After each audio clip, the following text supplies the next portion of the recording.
ओम शांति। 6 अगस्त 2025। आज का पुरुषार्थ। आज बाप दादा ने हमें आत्मा की पहचान और उसकी यात्रा पर विशेष रूप से ध्यान देने के लिए कहा है।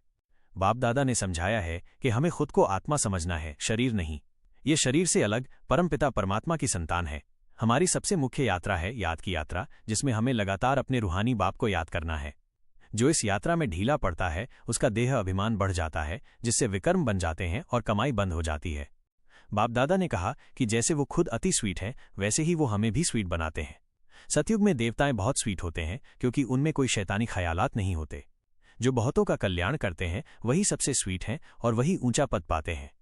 हमें ये समझना है कि विश्व में शांति तभी थी जब भारत स्वर्ग था और लक्ष्मी नारायण का राज्य था। अब हम फिर से उसी विश्व शांति की स्थापना कर रहे हैं। इस बात को हमें दूसरों को भी समझाना है क्योंकि हर कोई विश्व शांति चाहता है। बाप दादा ने स्पष्ट किया है कि पतित पावन सिर्फ एक ही बाप है।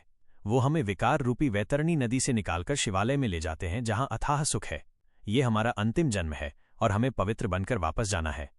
राखी बंधन इसी बात की प्रतिज्ञा का यादगार है कि हम अब कभी भी विकार में नहीं जाएंगे और बाप से विश्व की बादशाही का वर्षा लेंगे। बाबा ने बताया है कि ये एक रूहानी एजुकेशन है जिसमें हम वर्ल्ड की हिस्ट्री जियोग्राफी को समझते हैं। हम आत्माएं अपने परमपिता परमात्मा से ये ज्ञान प्राप्त करती हैं और फिर दूसरी आत्माओं को देती हैं। मीठे बच्चे, जितना भी समय मिले एकांत में बैठो और खुद को आत्मा समझकर परमपिता परमात्मा को याद करो। दिनचर्या के बीच में भी ये अभ्यास करो कि मैं आत्मा हूं और बाप से शक्ति ले रही हूं। इस याद से तुम्हारे जन्म जन्मांतर के पाप भस्म होंगे और तुम पावन बनोगे। फिर बाबा ने कहा, बच्चे अपने स्वभाव को मधुर और शांत बनाओ। कोई भी शैतानी बात, गुस्सा, नफरत, ईर्ष्या मन में न लाओ। बहुत सारी आत्माओं का कल्याण करने के लिए सेवा करो। उन्हें ज्ञान दो, रास्ता दिखाओ।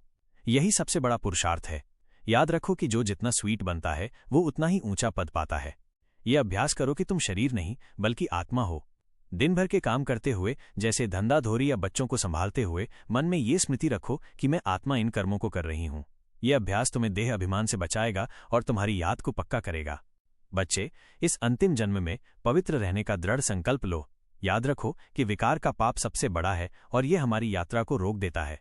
राखी के महत्व को समझकर हर पल अपनी प्रतिज्ञा को याद रखो। सेवा करते समय चिंता मत करो। तुम्हारी जिम्मेदारी स्वयं बाप ने ले ली है। तुम्हारा काम है सही बात बताना। अगर कोई नहीं समझता तो भी निराश मत हो। तुम्हारा कोई भी पुरुषार्थ व्यर्थ नहीं जाएगा। तुम जो भी ज्ञान देते हो वो भविष्य में फल जरूर देगा। इन सभी बातों को अपने जीवन में उतारकर तुम अपनी रूहानी यात्रा को सफल बना सकते हो और नई दुनिया के मालिक बन सकते हो।